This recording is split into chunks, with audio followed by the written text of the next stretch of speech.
Every year mango pickle పెడతాం కానీ అసలు ఇలా ఎప్పుడు జరగలేదు. ఏం జరిగిందో తెలియాలంటే ఈ వీడియో లాస్ట్ వరకు చూడండి, మీకే అర్థమవుతుంది. ఆవకాయ పచ్చడి ఎవరికి ఇష్టం ఉండదు చెప్పండి. సమ్మర్ వస్తే చాలా అందరికి గుర్తొచ్చేది మామిడికాయ పండ్లు, ఇంకా నోరూరించి ఆవకాయ పచ్చడి. ఎవ్రీ ఇయర్ మేము కూడా పచ్చడి పెడతాము, కానీ ఈసారి చాలా లేట్ చేశాము.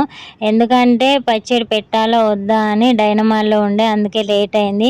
ఈసారి అయితే మ్యాంగోస్ విషయంలో చాలా డిసప్పాయింట్ అయినామండి. అసలు ఏం జరిగిందంటే పచ్చడి కోసం అయితే మా అమ్మాయి మ్యాంగోస్ తీసుకొచ్చాడండి. చూడడానికి అయితే బాగానే ఉన్నాయి కానీ కట్ చేసి చూస్తే మాత్రం అస్సలు బాగాలేవు. కొన్ని పండిపోయి ఉన్నాయి, ఇంకా కొన్ని మెత్తగా ఉన్నాయి.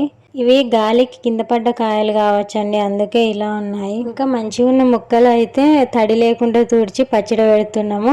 కట్ చేసిన రోజు అయితే అత్తమ్మ సాల్ట్ కలిపి ఉంచుతుంది, 2 days తర్వాత తాలింపు వేస్తుంది అత్తమ్మ.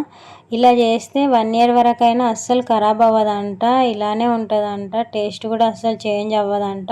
ఒక్కొక్క దగ్గర ఒక్కొక్కలాగా చేసుకుంటారు కదండి, మేమైతే ఇలా చేస్తాము. మీరు ఎలా చేస్తారో కామెంట్ చేయండి. ఇంకా 2 days తర్వాత తాలింపు కోసం అయితే అన్నీ రెడీ చేసుకుంటున్నాము.